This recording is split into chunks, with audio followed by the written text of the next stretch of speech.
running Grammy ads for Rolling Stone magazine right now. Oh. Already. For your consideration, Cancer Boy's album Whistle While You're Low. Ow, my marrow's low. There's no hope for me. My parents are on it, though. Classic. I can drink now. Yeah. Well, I can drink in the morning. I drink in the morning. Alcoholism and all that. Not that long ago, I woke up and I had a pretty severe hangover. Oh, and so I Googled, does hair of the dog work? And it says yes, but it could lead to alcoholism. Well, also, it's just numbing your senses works. You could put a plastic bag over your head and get the same effect. Really? Try it. Like sexual asphyxiation. I got sexual asphyxiation. Yeah. There you go. I have a comic bag here. I don't think it'll fit, though. Make sure you put a board behind your head, too, so that you don't get acid stains. Oh, okay. You don't want those. Yeah. And make sure it's acid-free. It's completely archival because we want Sure. you guys intact. That's right. I just let a bunch of stuff get away from me. Like my hair. Yeah, I was going to say, you're looking a bit shaggy there, buddy. My entire situation got away from me. The top of my head is starting to thin. Makes me worried. I don't think I have much longer. I kept wondering about that myself, not your head. Yeah, no, I hope you were just sitting around at your house wondering about my hair. Gosh, how much longer? Steve's hairline is like. Should I write him a letter? It's like one of those things. Like I've always had a high. My forehead has always been pretty high up. Elevated. It's been like that since I was a little boy. If that hasn't changed. Yeah. So, yeah, no, really. And I worry about it feels different when you have this much hair. The spots where it feels thinner, right? Yeah. As it grows out, it actually feels thinner. Yeah, and it feels like just fucking ratty. It doesn't feel like real hair anymore. It's like this horribly dry fucking just shit you pick up when you're mowing your lawn. Yeah. This is the last mission together, isn't it? You're too late. The war is over, and you've lost. Get ready! Now!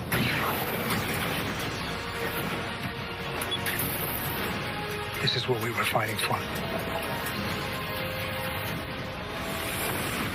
Marvel's Agents of S.H.I.E.L.D., the series finale, next Wednesday, 9/8 Central on ABC.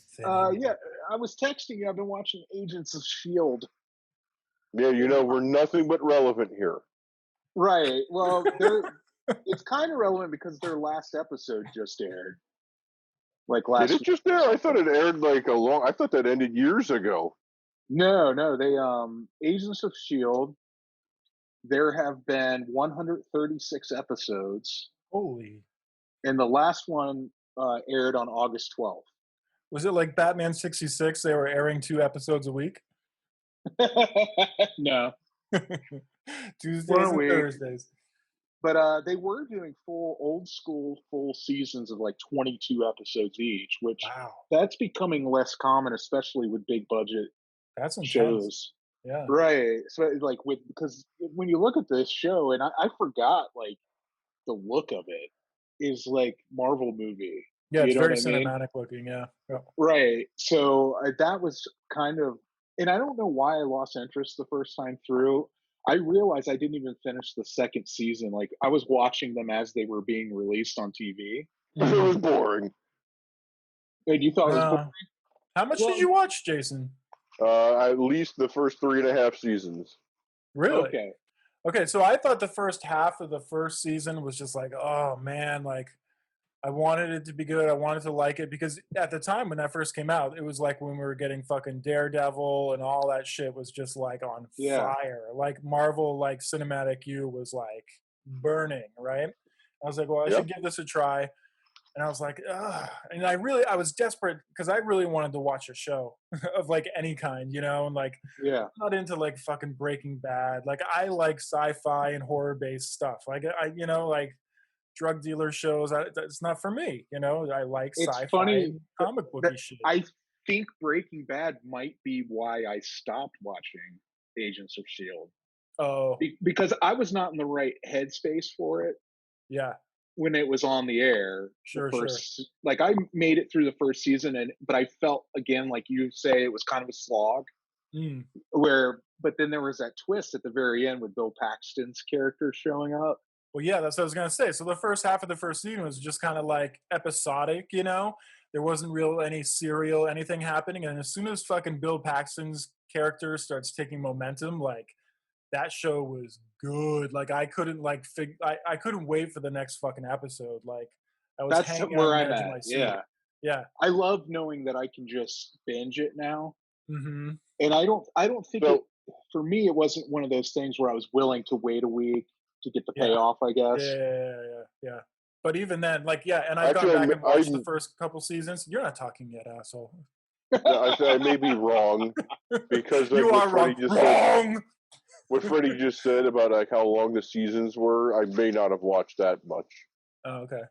You might want to give it a second shot.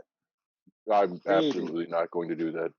But you know what's the funny thing? I love you to death. I'm not. Well, that's okay. I'm not going to pressure you into it. But I'll tell you this: it had been sitting in my queue untouched for years because I kind of was lukewarm on it before, and what happened was we've been watching the shit out of Star Trek. We've been living in Star Trek that's our entertainment here. I think it's pronounced Star Trek. Yeah, Star Trek. So the thing that I noticed when I started watching it again, I think maybe one of the reasons I got out of it was it wasn't the Marvel movies. It had a completely different tone. When it came down to I liked it. Yeah, but this time I realized it's just basically I've been running this formula in my head whenever I watch a TV show. I ask myself, could this be Star Trek? It's very talky, right? It passes the Star Trek test for so many reasons. One, okay, yeah, let's hear it. Their home base is the bus, the big ship, the big S.H.I.E.L.D. bomber. Yeah. Right? They all reconvene there. They have a science officer. They have a tactical chief. They have a captain. They go on away missions, but they always come home to whatever their base is. Mm-hmm. I noticed as I started watching again, a lot of the directors came from Star Trek.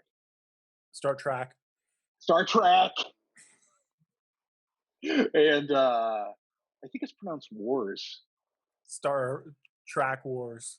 Trek Wars. That's what it is. Trek Wars. That's a Mark Hamill film. No. That's Kirk. Yes. What's Colin wrong with Powell. me? William Shatner. Colin Powell.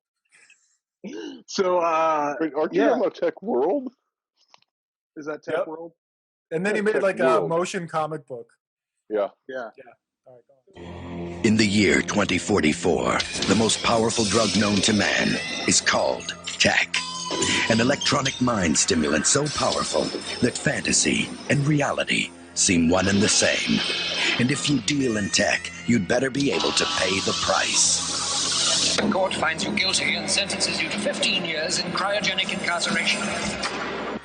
Now, sentenced to a state of frozen suspension, ex-cop Jake Cardigan, wrongly convicted of dealing tech and the death of his partners, is about to return to the living. One slip, one contravention of your parole, and it's back inside. Determined to prove his innocence, he begins a relentless search to find his unknown enemy, and there's one man that can help. Jake, if there was something more I could do for you, what would that be? Help me clear my name. And with Jake's new partner... I'm an android. A level 10. At least. They're about to embark on a deadly game where there are no rules. Are you a sports fan, Cardigan? If you don't back off, the tech lords will kill you. We have some unfinished business, Jake. I don't do business with tech lords. While my partner's all dead, and I'm still alive. What's real, what's not, isn't always easy to figure. This is where you killed your partners, right where you're standing. You know where he is, don't you? I can't see his face.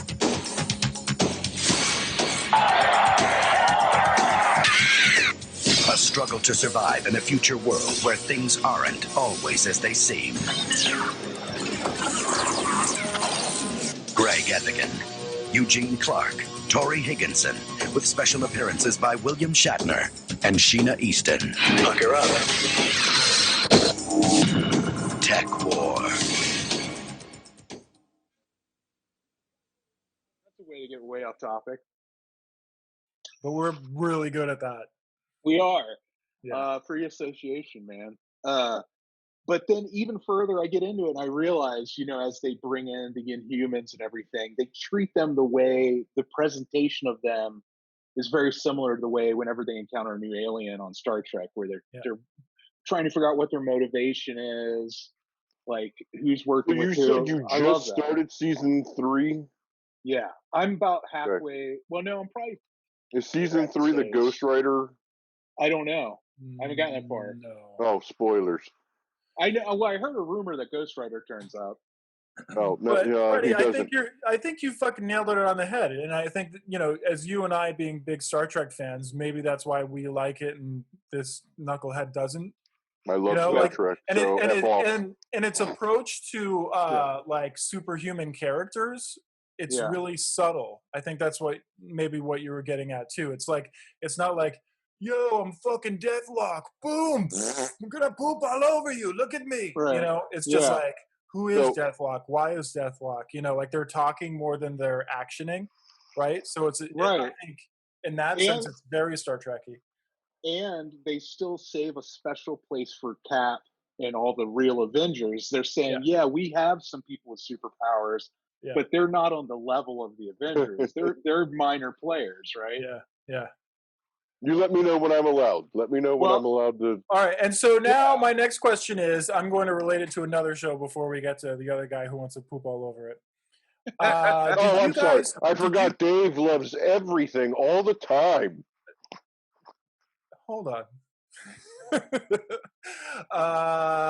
Powerless. Did you guys see Powerless? It starred Ellen Tudyk, who played... was that the DC comedy? It's funny you bring that up, because I remember... A lot of people were very excited for that show. Behind every cape is a baffled bystander. Where there's a villainous laser, there's a cowering commuter. With every super battle above, there's a super scared civilian below. How, in a world of day-to-day danger, can hapless humans hang on? Never fear. The team at Wayne's Security is here with the products that give back power to the powerless. The rubble bounces off, but it destroys everyone around it. Some products are still in testing.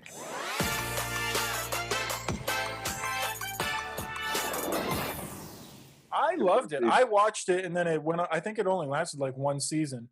And so I didn't even know it reached that. It was exactly that. It was like, those without powers who work behind the scenes, like Superman or Batman has a fucking office building. These are the people that work in Batman's office building, like that kind of thing. Right.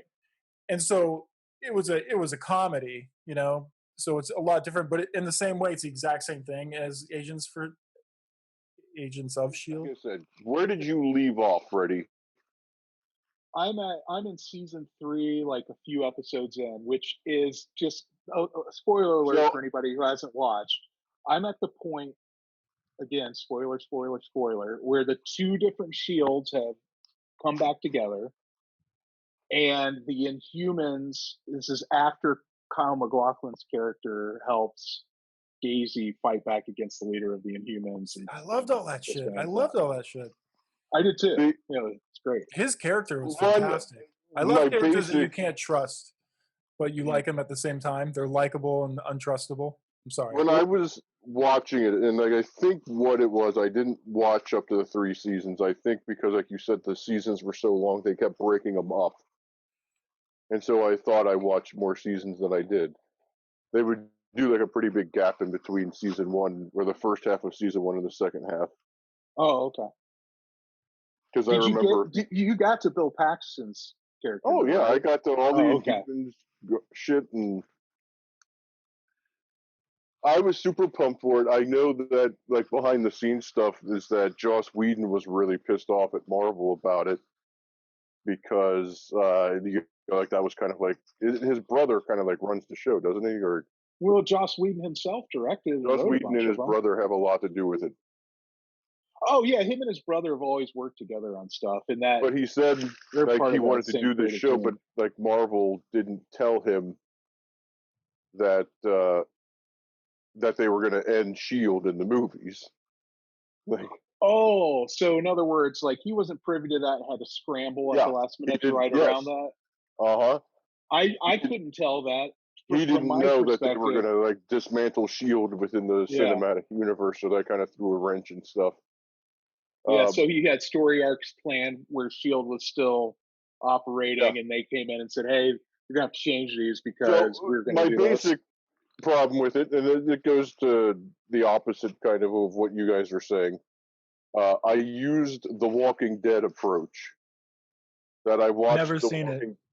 Well, I watched The Walking Dead for X amount of seasons, and I hit a certain point where I said, "You could kill this entire cast, and I wouldn't give a shit if any of them died." Like you felt that way about Agents of S.H.I.E.L.D.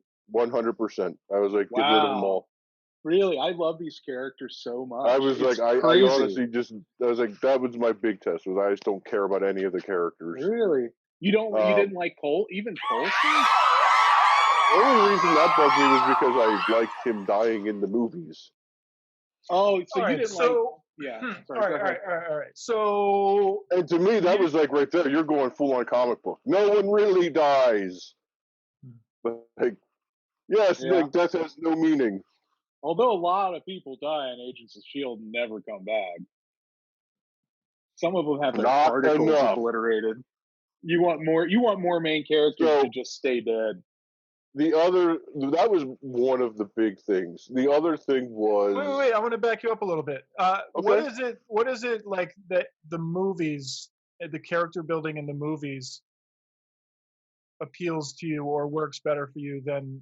Because for me, like the vessel of a TV show, you have so much more time to invest in the characters' emotions and who they are, and it gets the viewer more invested, right, in turn. So for you to say like, oh, I didn't give a fuck about any of those characters, I'm really curious. Like it comes as a big surprise to me. It was more. I think that maybe I shouldn't have led with that one. I should have ended with that one.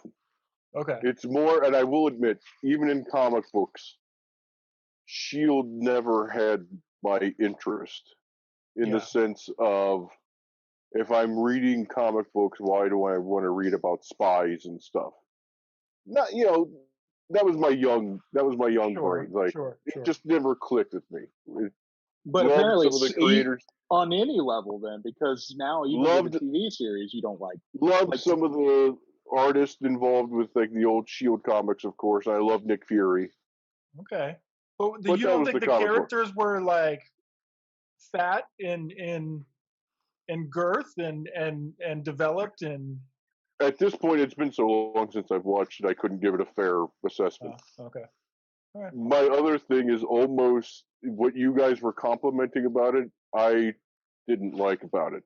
In that, here's maybe where my problem came in, is that I went into it wanting a comic book show. Mm-hmm. Like, okay, like you said, Daredevil's hitting, Daredevil's awesome. I love the Marvel movies. Let's have this pick right back up. And when I'm watching the show, and early on, I'm picking up all these cool hints. There's one scene where in the background I remember freaking out. You hear them page Wendell Vaughn. Are you talking about Agents of S.H.I.E.L.D. or Daredevil? Yes.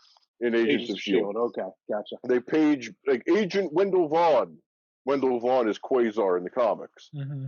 Okay. And I was like, oh my god, they're going to fucking introduce Quasar. But so no, that's what the whole show is. It's at one like, point, there's a character on the phone. It was something. It had something to do with the movies when like they leaked all of S.H.I.E.L.D.'s files online, and a character says like something about Man-Thing, and I'm like, are we gonna get Man-Thing? Oh no, we're gonna get more people talking about Man-Thing. Yeah, for because one everything's behind the scenes. So that's what I like but about that's it. the really issue. Cool. Where I was like, I don't want to hear them talking about how cool Iron Man and Thor are. Have Iron Man or have Thor pop up for 15 seconds on a show. Well, they did there was kind a of funny do that with some characters. Well, they did. did. Sif. They had Sif show up. Like, well, they also had Nick Fury show up. Oh, there's one. And so one I just of mentioned Deathlock was in it. Deathlock was in it. 2 S-Guardians. Deathlock and then was actually, in it. to continue, is what you guys brought up. So then I start hearing Deathlock. And I'm like, oh shit, they're bringing a Deathlock. And it's a dude in a black jumpsuit. Like, well, he eventually got a metal head.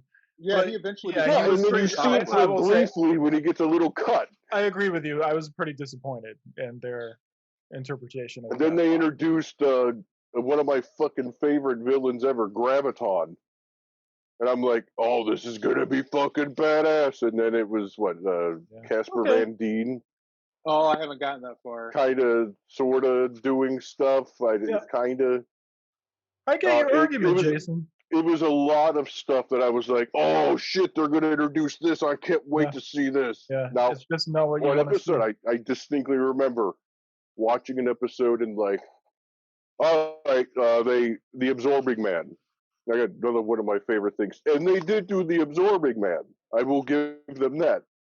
Like, it was pretty cool. He looked the part. He was doing Absorbing Man stuff, and then spoiler alert, he kind of like dies at the end and you never see him again. So I think, and let me tell you, I will tell you the tipping point for me. Okay. Was the fucking Inhumans. Okay. They're hinting at fighting Adelon, and I'm like, holy shit. I was like, the Inhumans. I got them fucking tattooed on my arm. I'm like, this is going to be it. This is going to be the thing that gets me. And then it's like, we look exactly like people, only I have a little spike on my head or something. Yeah. Like, I think those things were all because of budgets, probably, right? Yeah, the makeup. So it was a lot of stuff that maybe I was going into it expecting too much. Right. Expecting like. Well, if you're gonna go into that show thinking it's a Marvel movie, then yeah. No, but then it's like, I did that. I was like, is it me? But then I thought like, no, the Inhumans in that show fucking sucked. Like they did nothing. Yeah. You introduced. I get it. No, I get it. I feel like it. The show was developed to be a companion piece for everyone who is in love and adores the Marvel movies, right? Right. Mm-hmm. It's added I don't like the Marvel movies, right? And I don't watch them, and I haven't seen all of them. But I gave this show a try, so my slate was completely open and clean and clear. So I literally had no expectations, right? So maybe that's why it was successful in my mind. But I totally get your perspective now. Like, being this uber fan of the movies and then going to watch this, that's not what you want. I will say that I will also reverse that and say, I get it. If you guys are watching it and you're enjoying these characters and all this, I was going into it like, give me something here. You know what it is? I think this is like a sacred, like for you, comics are kind of a sacred text. Somewhat. And for me, the Inhumans were not part of me in comic books. Like I didn't grow up reading that. I have tried, like, especially lately, I always said, I just said it. I didn't have any connection to the S.H.I.E.L.D. comics. It was like, you could have done anything. Like, just make them super secret. That's cool. Mm. In fact, in Iron Man, when they introduced S.H.I.E.L.D., it was like, oh, okay, this is getting pretty fucking cool. Like, yeah. So I think let me try to take from what you said and give you the S.H.I.E.L.D. Agents of S.H.I.E.L.D. that you wanted, right? the Agents of S.H.I.E.L.D. that you wanted would have been Coulson's dead, Nick Fury's on the series, Iron Man's on the series. No, too far. Periodically. Well, you said like a little bit. You said that. Show him on a monitor. Yeah, it doesn't have to be a main character. But what's the meat? What would be like the meat and potatoes of your show? Or you said it's a bad concept altogether. No, I am not going to say that. I said it didn't click with me. I said it. Like I understand the idea of super secret trying to keep stuff. Is it a bad concept? Hey, have you ever seen this blind guy who uses sonar to like figure out what's in front of him, and he makes clicking sounds with his mouth? He goes, and apparently he can see trees that are like 50 feet away by the reverberation of the sound coming back to him. Shit. Yeah. Yes, shit. He's for real. Wow. There's a real guy that does all that. Yeah. Yes. So does that click with you? That's sure. Yes, that's cool. Can you do some clicks to see if you have sonar like a bat? Anything? I don't hear any clicks. I got nothing. See his mouth moving, but you make clicks. I think that, and again, not to like go full bore into the Marvel universe, but there's enough low-level characters that they could have played with that don't have to be flashy. Low level. Yeah, low level. Level lowered characters. Who comes to mind? D-list. I don't know. You could go with some great Spider-Man villains, even. Like just some straight-tiered bad guys. Bring in the fucking Wrecking Crew. How cool would that be? It'd be very cool, but wouldn't that just be a Spider-Man show and not Agents of S.H.I.E.L.D.? I'm saying you can have like the Wrecking Crew in there. Don't have to make them flashy and colorful like in the comic books. Like super powered tough guys, and they got some cool equipment. But again, I can't even quote anything because I pretty much erased the show from my memory. They should do a live. They should do a live action interpretation of Spider-Man and his amazing friends.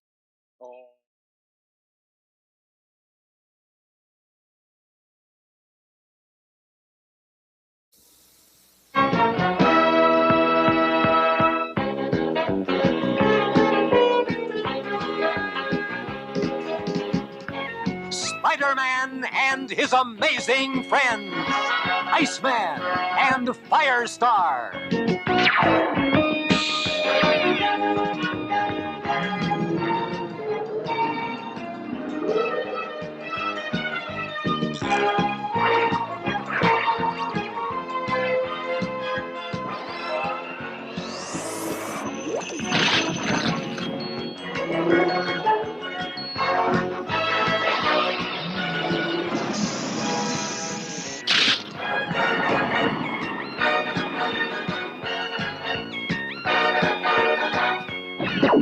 Spider-Man and his amazing friends.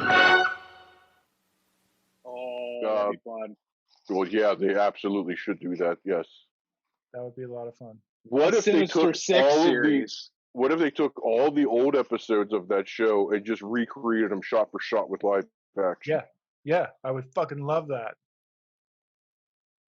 That's what I'm gonna do in my backyard. That was one of my earliest. That was one of my earliest introductions to comics. Was that show? Yeah. Did you ever dress up like Captain America? I mean, you're talking about like using like a garbage can as a shield, sure. Or Thor. Did you ever dress up like Thor? No, I dressed up like Superman. Yeah. Mm-hmm. Oh, I've seen that picture. You have hair. Mm-hmm. Yeah, and you got a little curly thing. Oh, I did a cool Ghost Rider costume once. Did you do anything for your unit when you were wearing like the tights? Did you like? Yeah, I put socks in there. Yeah. You put socks in there? Yeah, I put Did a roll of socks in there. Did you set your head on fire when you were Ghost Rider? I did actually. Oh my God!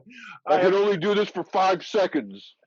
We were pyromaniacs in high school, and me and Justin used to buy wigs, and we would videotape it. Is this going to be one of those stories that he doesn't want told on a podcast? Make a long story short, he's a fireman now. Isn't that funny? I never even thought of that.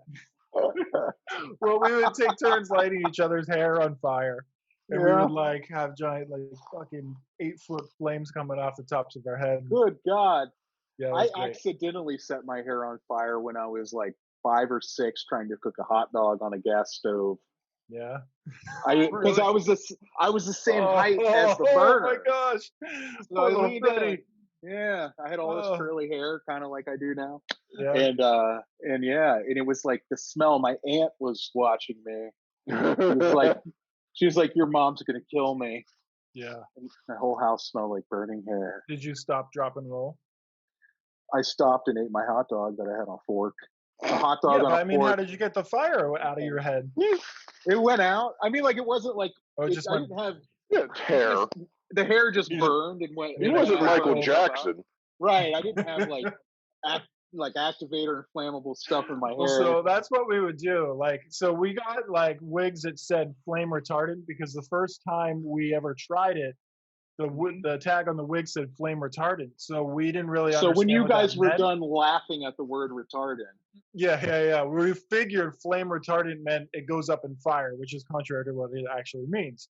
So we'd go out and we'd buy all these wigs, that only ones that said flame retardant. And so then from there, none of them really caught fire very well. And we're like, oh, this sucks, right? So then we would put like all sorts of like baking, like oven cleaning chemicals in. Oh my fucking God. Oh, I am insane now. That shit is so toxic. So we would take like all these different fucking like oven cleaning chemicals and shit and just douse these wigs in it. And Do not try this at home. Do not. You know what I watched for the first time? What's that? 1984 Dune. You've never seen that? No. What did you think? I don't want to. Okay. I've been reading the Dune books. Yeah, that's what I was gonna say. You've been reading it, right? Did you finish it? No, I'm on book 4. Okay. So yes, I finished the first book. Yeah. And I'm on book 4 out of 6. And I'm a pretty damn big fan of them. So I was like, I gotta watch this movie. I said, I think as a Dune fan, it wasn't that great. But I did say, I was like, the production on this movie is fucking cool. Like, there's some cool shit in this. It's kind of its own thing. Had you not read the books, would you I said movie it to my wife. I said, first off, some of the effects in that were just cool as hell. Yeah. Like, but the one thing that threw me off completely was, I don't know when the last time either of you've seen it. It's been a long time. They have inner monologue in the movie, but every character does it. It's not narrated. Right. And it's whispered. And it's whispered. It's all whispered. Yeah. Like, they tried to kill my son. Yeah. And it was like, every character did it. And I said, a little bit of that went a long way. I think that's probably David Lynchian, though. Like, that's supposed to make you a little bit. I did say that. I was like, I could have told this was like a David Lynch trying to make like a Hollywood movie. Yeah. How weird do you think Return of the Jedi would have been? Oh yeah, he was up for that, wasn't he? Jesus. Yeah. I mean, like, how weird is Dune, really? As a Dune fan, again, there's dialogue that's straight from the book. Yeah. And in scenes that are straight from the book. Yeah. But then the third act is like so rushed. Like, there's shit that was like, I was watching it and I was like, are you fucking kidding me? I was like, first off, they completely ignored this and that, and then you're just gonna like speed rush this crucial part of the story. Have you seen Jodorowsky's Dune, the documentary? I am dying to see that. It's really good. Mi ambición fue tremenda. I wanted to make something sacred, una película que diera las alucinaciones de LSD. Si tomara LSD to change the young mind of all the world. Michel Seydoux said to me, I want to make a new picture with you. What do you want to do? I say, Dune. And he said, yes. C'était le plus beau livre de science-fiction, c'est la Bible de la science-fiction, un succès d'édition mondiale. I didn't read Dune, but I have a friend who said it was fantastic. 3,000 drawings. I shoot the picture, point of view, movement of the camera, dialogue. Designing the spaceships, the clothes, the whole look of his world. The castle. Open the mouth. The spaceship came in the tongue. His vision was so huge, so beyond what anybody else was doing at that time. Things that George Lucas wasn't even going to try with Star Wars. It's enormous.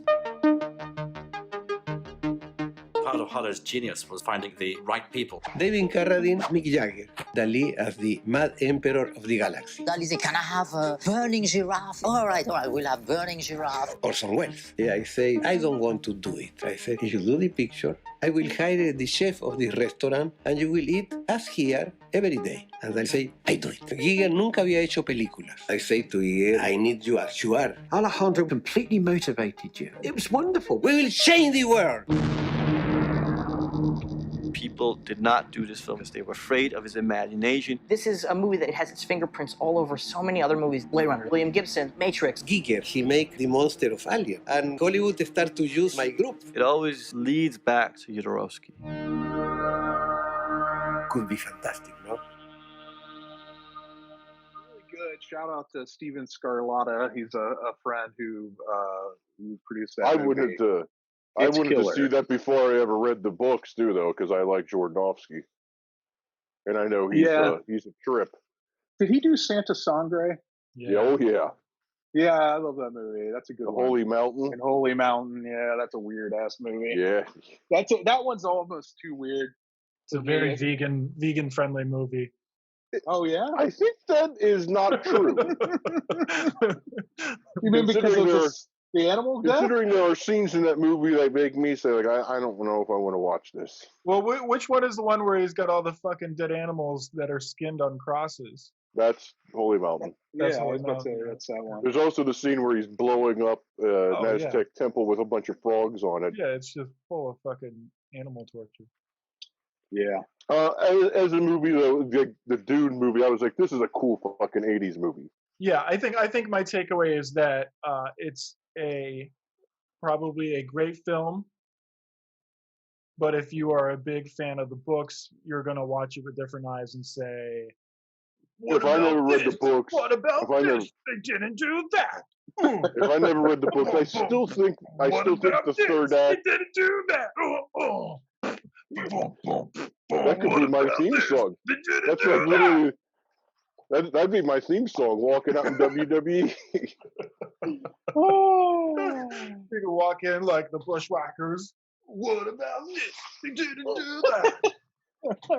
If you think you can make a Captain America movie where he just wears a motorcycle helmet that looks like the Captain America cow. First off, I love those movies. Got another thing. Come on. You can't just say Captain America. You have to show Captain America. And he has to be lifting a car. You know, I will say that there was a very funny Robot Chicken sketch they did about Agents of S.H.I.E.L.D. Oh, yeah. Where I'll have to send it to you, but the basic gist of it was, like Coulson and one of the other forgettable characters was like talking about like, man, this is a really dangerous situation we're going to, and maybe I could call Iron Man. And like he gets on the phone like, okay, yeah. Like, oh, and like all point like, there goes Iron Man over there. No, we can't show him. See, they did shit like that in Powerless, but it was like a gag. It was literally supposed to be funny. You know, it's interesting. I can't say anything. I've never watched Powerless. I remember they showed the pilot for that at like a San Diego Comic-Con. Yeah. And people went like ape shit. It had like all this good buzz. I think from what I heard, they completely changed the pilot when it aired on. Oh, for real? Yeah. I mean, TV. The show was okay. I was always waiting for it to get better, to be completely honest. I know before I said I loved it, and maybe that's not completely true. I wanted to love it. Because I'm a huge Alan Tudyk fan. I think that guy's a fucking genius. Oh, he's awesome. And I think half of it is that like he's such a presence at conventions that if you put a pilot show with Alan Tudyk premiering at a convention, people are gonna fucking shoot bricks over it. So that's Dave. You need to watch Doom Patrol. Yeah. Oh my God, he's amazing in that. Yeah. He's a lot of characters on Harley Quinn too. Yeah. A lot of the same people back and forth. Speaking of shows like Powerless, have you guys watched Lower Decks at all yet? No, my son actually told me about it. He's like, "Hey, Dad, you like that Star Trek?" And I said, "Yeah." And he's like, "There's a cartoon," and I was like, "Oh, let's watch it together, dude." It's the Rick and Morty. Okay, what's it called? It's called Star Trek Lower Decks. It's on CBS All Access. No, okay, I don't have that. It's worth it. CBS is really great right now. If you have the means, the $7. I have the means. I don't have the motivation. I see. Twilight. Well, maybe you will after you hear Freddie's review. Well, I was gonna say it's about the Lower Deck employees on the USS. I think it's Cerritos is the name of the ship. That's a brilliant idea. Yeah, they're the real super lower ranking people, like the janitors and that kind of crew. That's a great idea. And it's them interacting. Then why don't you like Agents of S.H.I.E.L.D.? Because it was boring. It wasn't animated. You see how we just created a theme for today's show? Is beating up on Jason? No, well, no, yeah, thank you, Freddie. That's the subplot. God forbid. For fucking 3 years, I've had to sit here and listen to Dave shit all over movies I love. Is this show 3 years old? Yeah. I don't know. Is it? God, that's sick. Wow. Hey, Dave, why don't we talk about The Last Jedi or The Rise of Skywalker? I love those movies. Oh, well, they're pieces of horse shit. Let me tell you about it. Dave, you don't like anything. So we didn't do this. Okay, they're under the deck and they're janitizing things. They do in Lower Decks. They do mention like names. You'll hear names every once in a while of big characters that you don't see. Right. So they do that too, but I think, and it's not. You know how when I heard it was from Rick and Morty, you had reservations. I love Rick and Morty, but Morty's brilliant. Yeah, I think it's a great show, but Star Trek, the one thing that Star Trek always has is like heart and characters who are kind of selfless and heroic and looking out for each other. They managed to strike a balance between that humor you get from like a Rick and Morty type show and like the heart and the heroism that you get on a Star Trek. So that's a tightrope. I mean, that's all. Did you say it's animated? Yeah, it's animated. That's awesome. It's really good. I've only seen. Can we, since we're talking about this, and again, I'm never going to sit here and act like I'm an expert on Star Trek. Yeah, you are. I've watched some of the originals and I love them. But can we all agree that we don't want Quentin Tarantino anywhere near Star Trek? No, not at all. Yeah. I mean, I'm always curious to see what people will do with it. Honestly, I don't want something that's not in the spirit of the series. And I think he might be a big enough fan to do J.J. Abrams movies are simply not in the spirit of those movies. They're more actiony. Yeah. I'm not crazy about those movies.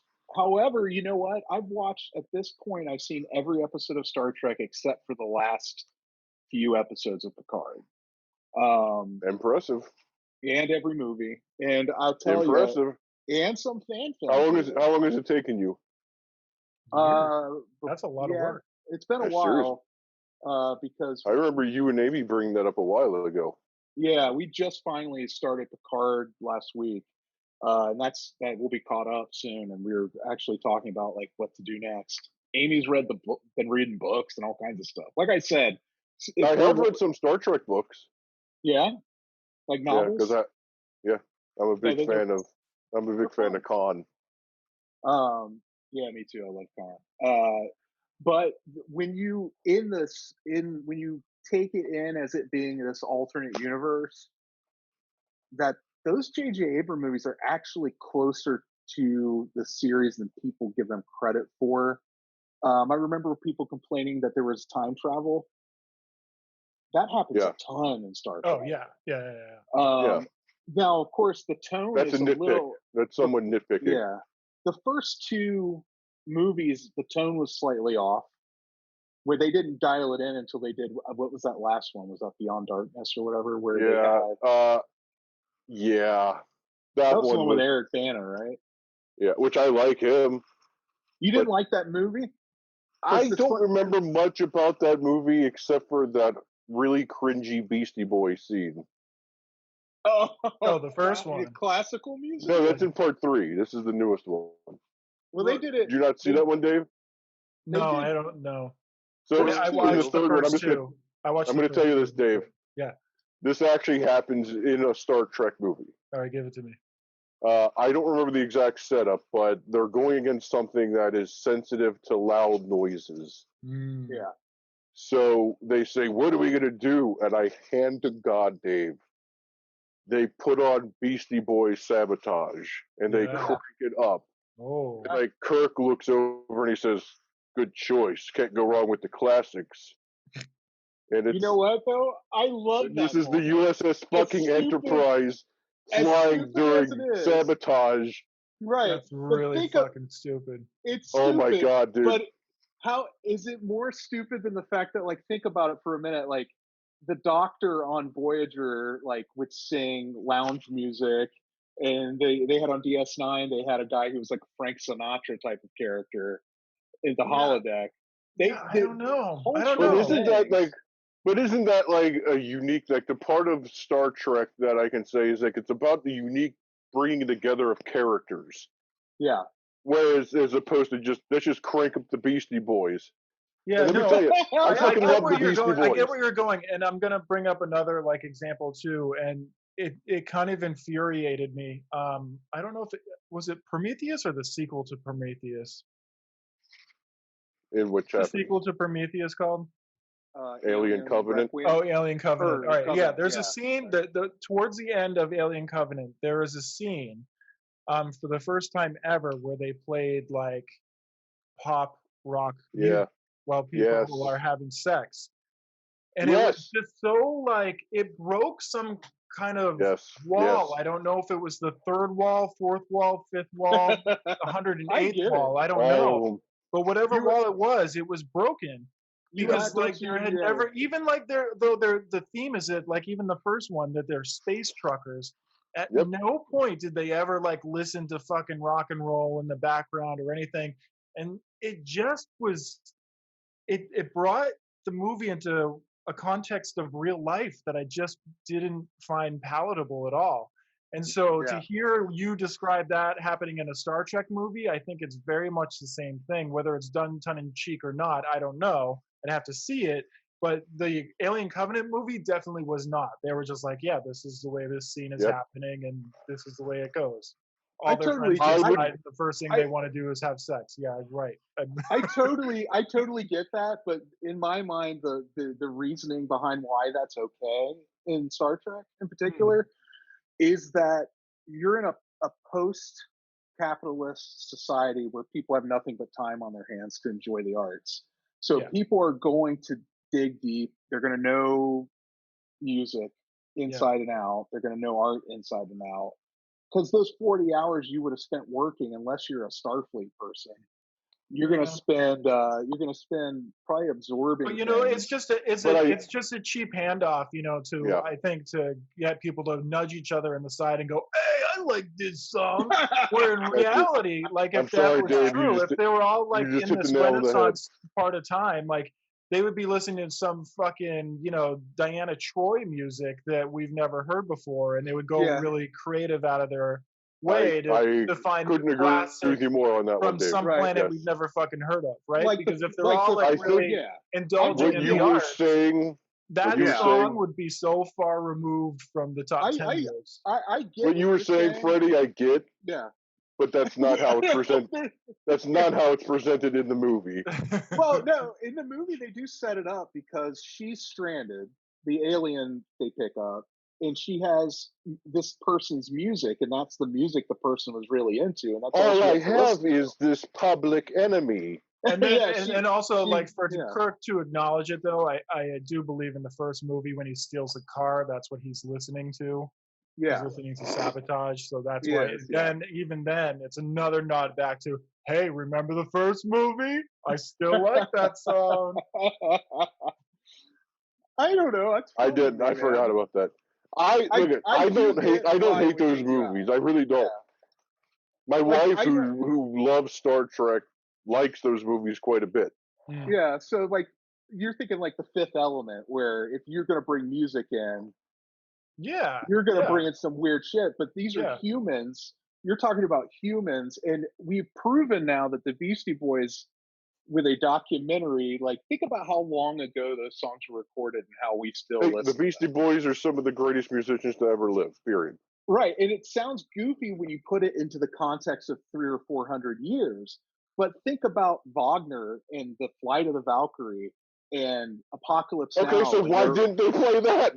Because Apocalypse Now already did it. You know what I mean? Like this is that Wagnerian moment, like where he's dumping napalm. It's the same thing, but in Star Trek, instead of it being Wagner. Are you sure, Freddie? Do you believe what you're saying right now? I absolutely do. I think now, had it been Macklemore, I would be with you. Oh, so because you like the song, it's okay. No, because the song and the artist have stood the test of time, and they will. Okay, so what if it was like Rick Astley or whatever the? It would have to be the one. It would have to be the Rick roll, obviously, right? Do you think that'll be still going on in 300, 400 years? No. Wouldn't it be something? Maybe. Well, I guess we'll have to wait for Star Trek 4. Will anybody do a wood carving of Rick Astley and then put it in a book? I think that when we disappear, again, I'm in the middle on this. Saying that I like those movies, I lean towards exactly what Dave said. It was put in there for like a little nudge. It comes off as very tacky. It comes off as, and like it's a pop song. And I can't. I can't just keep saying I can't speak as like some Star Trek person. Yeah. But I know. But if you were some Star Trek person, which one would you speak of as? Not you. Nuclear vessels. No, like pick a character. Commander Data. He's Worf. Wow. Yeah, you're Worf. Jason is definitely Worf. Number one. Wow. Yeah. I'm going to take that as a compliment. Yeah, it is a compliment. I've never watched Next Generation. Freddie. Oh, who are you? Who's Freddie? It's a good question. Are you Jordy? I might have a little Riker in me, but who doesn't? Okay, I know enough that's not bad, Dave. Yeah, the Riker maneuver. Is that how you sit down? Do you sit down the same way as Commander Riker? I bring my leg up and over. Look at that naked leg and that black sock. All that dog. It does look like you're pantsless. Who said I wasn't? I'd like to be Wesley. So let's bounce. Yeah. I'm gonna go on record here with you, Dave. I haven't. All right, let's cut it right now. I haven't don't watched like them. this. It should have been that way. Dum dum dum. No, I did watch some clips. We're gonna cut a record, right? I watched some clips from Rise of Skywalker. Yeah. There's a lot of really dumb stuff in that movie. Yes, there is. If you're only watching clips, all of these movies are dumb. No, come on. This is a topic I can actually talk. I can talk about Star Wars, all right? Yeah. Someone brought up the scene when Rey holds the dagger up and like it matches the Death Star. Like She'd that have to is be standing in the exact right place. That is one of the dumbest things I have. I don't. That is one of the dumbest things in any movie ever. It really is. What is the scene? When she's trying to track down the other magic Sith map that, for some reason, the Pathfinder, Emperor, the Wayfinder that's on the fucking Death Star, and she's sitting on the coast with all the waves and everything, and she holds up the fucking and she holds up the dagger and clicks the button. The there's a relief button. cut and the dagger matches the fucking shape of the Death Star. So how is that different than the Raiders of the Lost Ark when you or the Goonies, Staff of Ra, or the Goonies, or any number of things? Okay, in Raiders of the Lost Ark, that was about a genius architect, or archaeologist you had to be in the exact place at the right time. They didn't set that up at all in Rise of Skywalker. She just stumbled across it. Freddie is in a mood tonight. Freddie has had a few drinks. I've only had the one really. It was all those Nakamura gifts. But like, yeah, she holds up the magic Sith knife that exists for some reason, and like presses a button, and like a little curve pops out, and like it's just perfect. It's literally flawless. And it's like, so you're telling me that the was Emperor, her fucking force saying, "You must stand right here." like that is one of the dumbest scenes ever. It really is. To her. Do you Told remember her that to stand time right there. when Luke put his hand out and his fucking lightsaber flew into his hand? Yeah, because he used the Force. That was some stupid bullshit right there. That's not. Yeah, it was. That's not That's how so that fake. works. You can't do that. There's a difference between though someone just using the Force and someone anticipating the Death Star wreckage to land in the exact location. How do you know she wasn't using the Force? How do you know she wasn't using the Force, Jason, to do that? You're right. You know what? You're right. That's what I just the said. Force. It's the Force. It's all the Yeah, Force, you can just be like anything. The Force.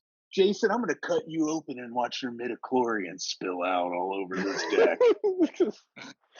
I like this Freddy. He's saucy. You'll be picking up midichlorians for the rest of the day. I'm going to count your midichlorians on the floor. Looks like you didn't have enough, asshole. You remember that didn't part? Have enough asshole? Yeah. You remember how Princess Leia had an English accent and then she didn't? No, that was funny. I will give you that. That was funny. Yeah. They all did. Except for Han and Luke, I guess. Well, they shot that in the UK, right? Yeah. It's an English movie, really. It really is. It's not an American film. But I was going to say, I started watching some episodes of that show they have on there called Cursed Films. That show is fantastic. Yeah, that episode, and I knew the story, but you brought up American Werewolf in London. It made me think of John Landis and how he's a piece of shit. Oh, the Twilight Zone. Yeah, he just fucking. Yes and no. no. Oh, look. I watched because the guy from the Christmas Story got his head chopped off. Yeah, that wasn't him. Yeah, it was. Yeah, Rod Steiger. No, it was not. Sure, it was. The guy from the Christmas Story was in Happy Night Gilmore. Strangler, the guy that did the original X. That was not him. No, not Darren. You're thinking of Darren McGavin. Yeah, Vic Morrow is who got his head cut off. Okay, but you don't like John Landis because of that? That was John Landis's fault?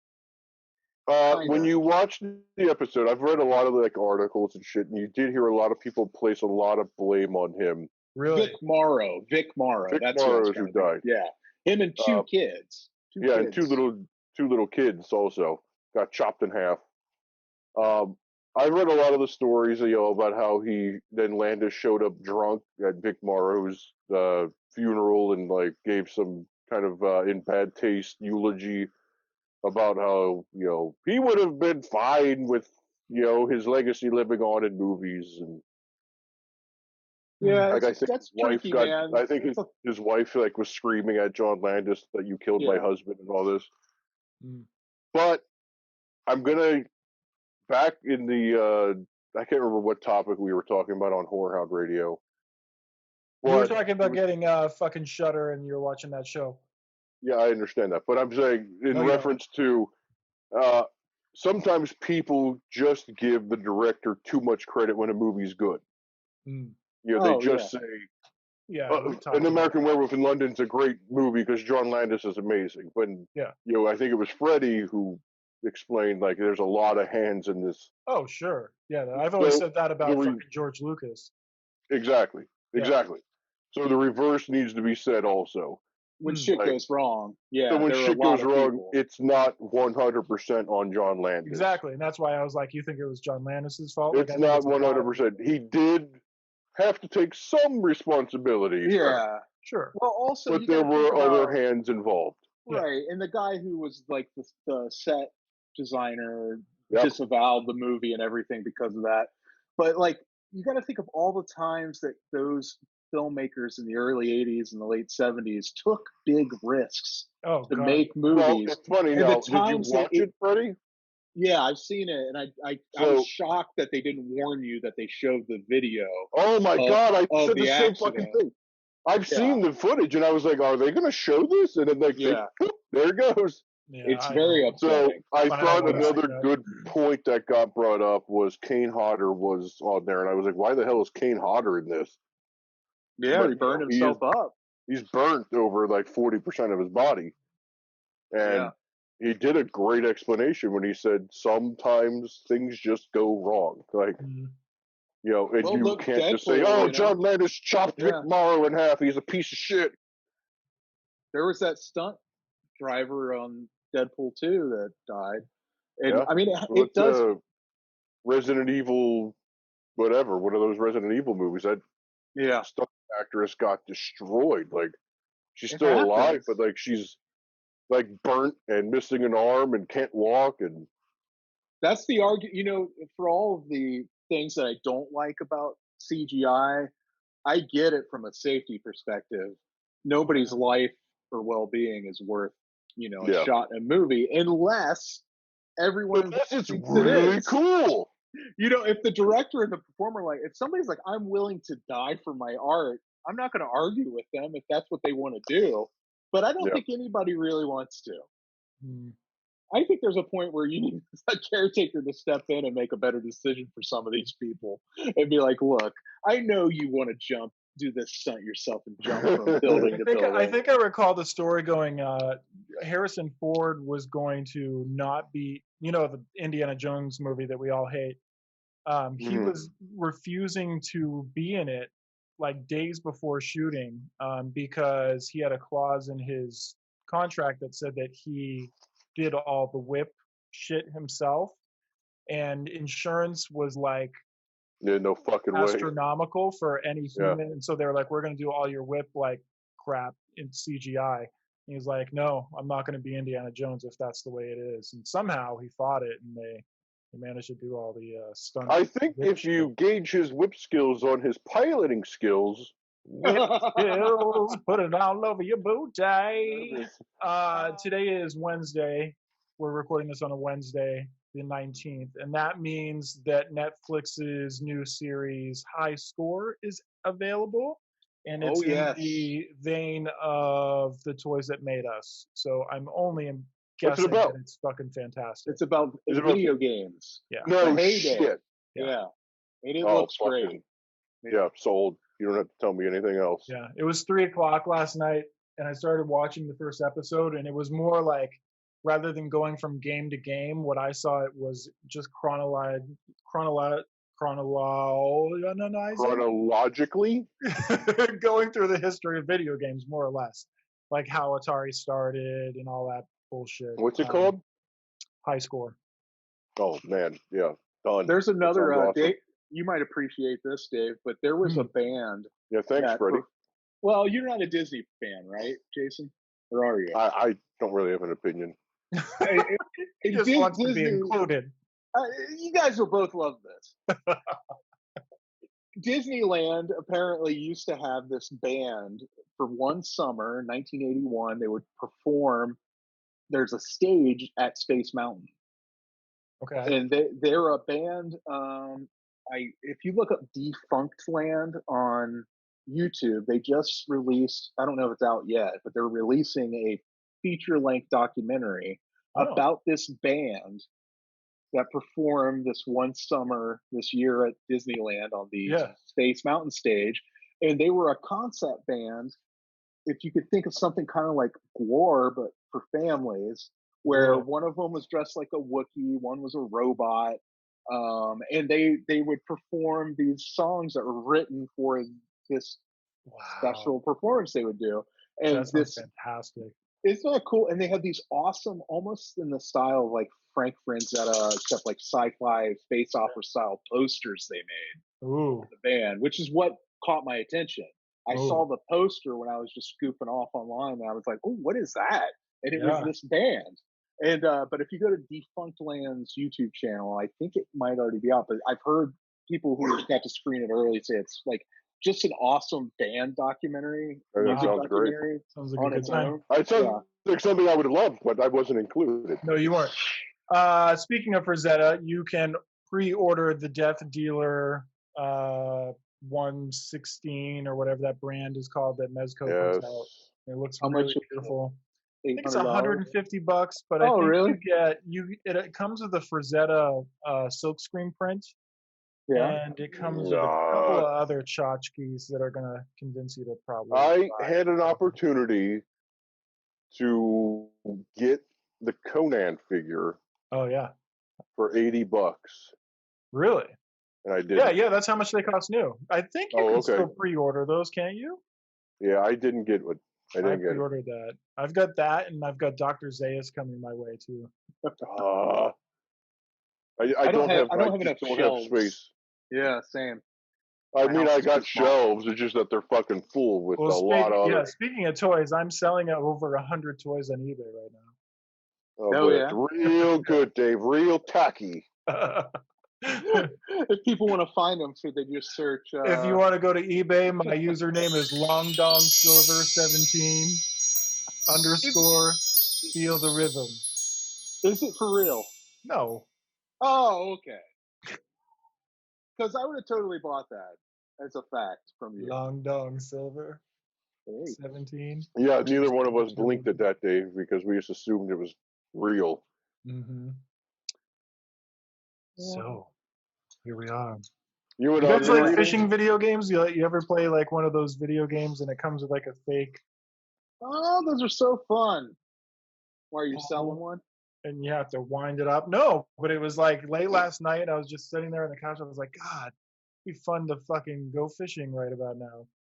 It's fun to just fish, but you're vegan. Like, would you fish and throw them back? You don't do catch and release. I don't think so. The hook going in the mouth is probably not great, right? Let me tell you the truth. There was this one time when I was a boy. Yeah. And me and my dad, we went to this cabin in Maine like every summer. And so one of my big things was fishing. I fucking loved fishing. It was like so much fun. And sometimes I would catch them and I'd actually eat them. But anyway, there's one time I'd eat them raw. Like a gollum. Like the fucking penguin from Batman Returns. So anyway, one time I caught this one fish and I couldn't get the hook out. And I asked my dad for help. And he came over and he's like, yeah. Do it yourself, you pussy. He was like, he completely swallowed the hook, Dave. And I was like, oh. And I was like, can you pull it out? And so my dad put his foot on the fish. Oh, God. Ripped the line. And all his fucking entrails just came out his fucking mouth. Oh, poor fish. At least it was quick. Yeah. Oh, that may explain a lot. Yeah. And I read the first 2 issues of The Rise of Kylo Ren. Oh. How is that? Because, by the way, I just want to go before. I don't mean to interrupt. I'm really sorry. But there was a Agents of S.H.I.E.L.D. comic book that was also, as Agents of S.H.I.E.L.D. was a companion piece to the movies, there was an Agents of S.H.I.E.L.D. comic book that was a companion piece to the fucking TV show. And I loved the TV show so much, and I pre-ordered like the first like 10 issues, and it was the worst fucking. I was about to say, like, I love you guys. I don't want to go back to that, but that sounds like living hell to read an Agents of S.H.I.E.L.D. living hell, and I forced myself to read every fucking issue because I bought like 10 issues. You know what's funny is I was eyeballing that and I thought, no, it's not good. I put it away. Yeah, it's a waste of your time. Trust me. All right, sorry. No, I read the first 2 issues of The Rise of Kylo Ren, which, opinions about the new movies aside, Kylo Ren I fucking love. Like, I think he's the best character, the new character they've introduced in a long time. And that's a great story. It is a great story. Tell us another story. So here's another story. Shut up. So the interesting thing about Kylo Ren that I took from it so far is that he's dark and scary. He's dark and scary. Does he scare you? He's a little bit scary, like a Darth Vader almost. Yeah. Is that the Knights of Ren apparently are almost like, what's the I don't know the character's name. Boyfriends. Rogue One with the monk that like, I like the idea of like that blind monk in Rogue One that says he's like, he worships the Force even though he doesn't have it. Yeah. That's a great That's what those guys are. I always assumed that the Knights of Ren were Luke Skywalker's other students during the time. Nope. They all kind of really. The Knights of Ren apparently existed when Ben was a child, and like they went around and kind of sought out low-level Force users, and like you either join, like, yeah, you want to join us? Or no? Okay, then we'll just kill you. So they kind of like worship the dark side of the Force. Were they called? They couldn't have been called the Knights of Ren prior to finding Kylo Ren. They were called the Knights of Ren. So did he change his name? He picked his name, Kylo Ren. Oh wait, I just found another fucking loophole in those movies, though. Here it comes. Oh my god! All right, so the flashbacks in Force Awakens, and it shows him with the Knights of Ren, but they're all fucking dead. No, they're all standing around him, right? But then fucking Snoke says, "You, the last of the Knights of Ren." But then they show up in the new fucking movie. Do they say? I don't know if he says that. Yeah, he does. He says, "You're maybe the last he meant of the you were Knights the of last Ren." one to join. First man in. I don't think so. I think they First man fucked out. up. I don't know if that's true. I wouldn't put it past them. And then Snoke turned on the Beastie Boys, and he was like, "I love this song." But it was girls. My it was girls apprentice always said. Girls by Motley Crue. I'm more of an early Van Halen fan than I am early Motley Crue fan, but that's just me. Yeah. I like all Van Halen. I'm one of those few people that I even like Van Halen after Sammy Hagar. Don't want to talk to you anymore. I didn't listen to Van Halen after Sammy Hagar. I know. I didn't listen to Van Halen with Sammy Hagar. Yeah, and then I even saw them in concert. Is a genius record. Yes, I saw them in concert with the other guy, the third guy, the guy from Extreme, the guy from or whatever. Yeah, Extreme, right? True story. Yeah. I can't remember. Isn't that the guy from? Wasn't he from Deep Purple? No. He was an Extreme, and he was. Extreme. There's a hole in my heart, and I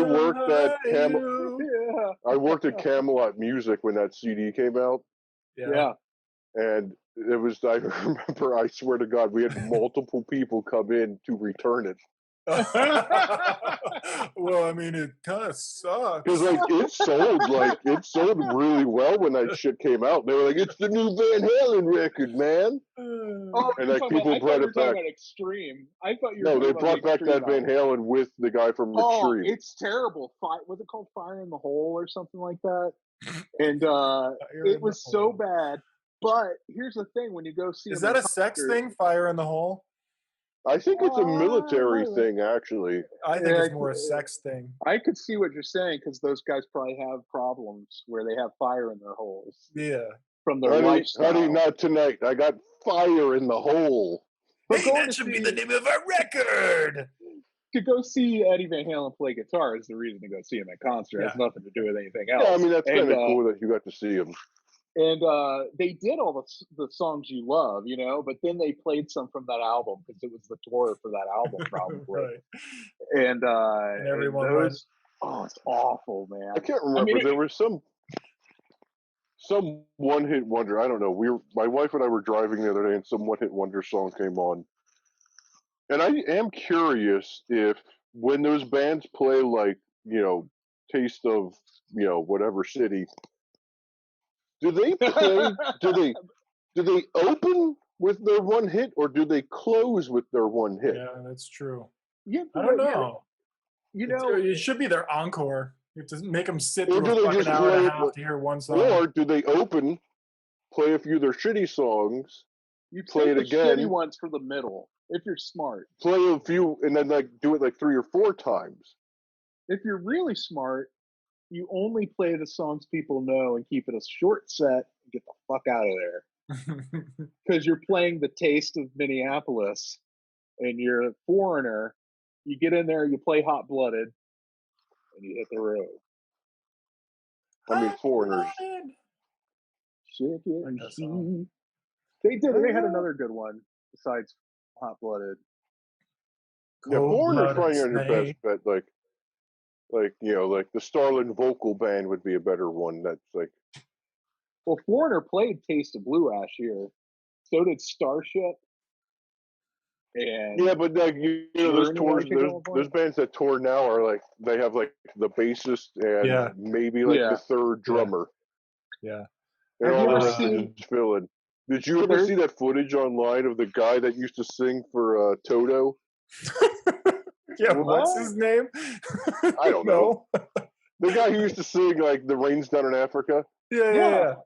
And like, that song, the original song's got some pretty good notes hidden in there. Right. Yeah. Not If so you good, want, I can't remember. I'll have to find it and send it to you. But there's he left that band a long time ago, and he tours by himself, and he plays that song. It is one of the funniest fucking things to hear him try to sing that now.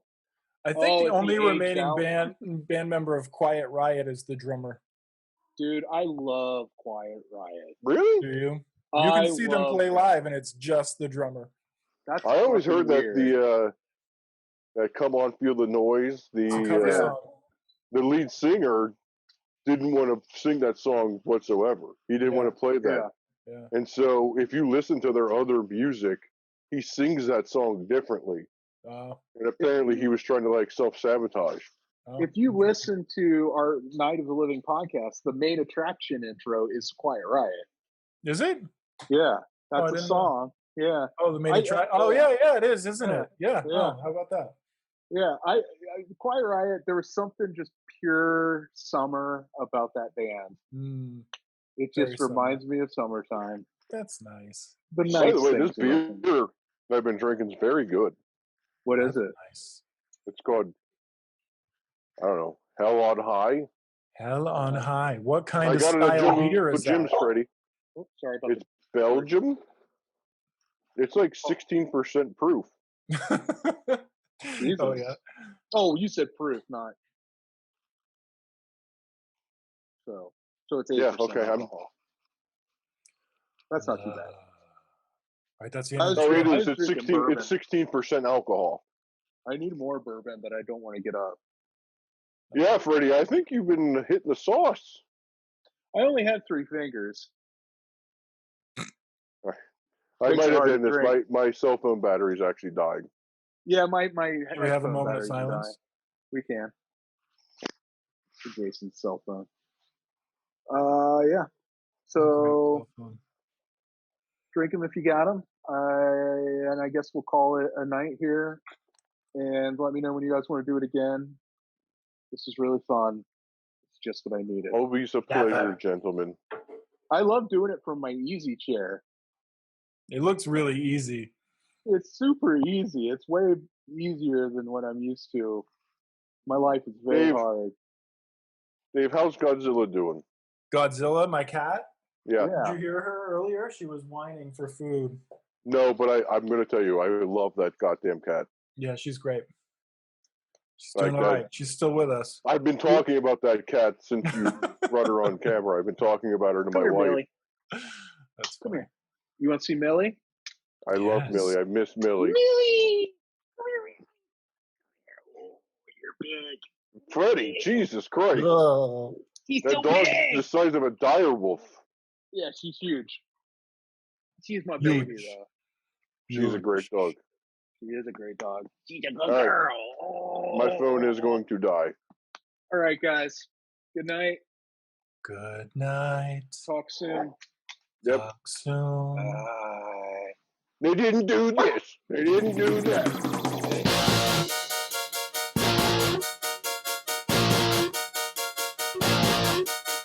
Ripping the pages of the book and print. It's a Wednesday night and I'm about to dig in. Baby, going to dig too. There's always and the future's untold. No one knows how the story goes. It's like we're ready to stand up and dig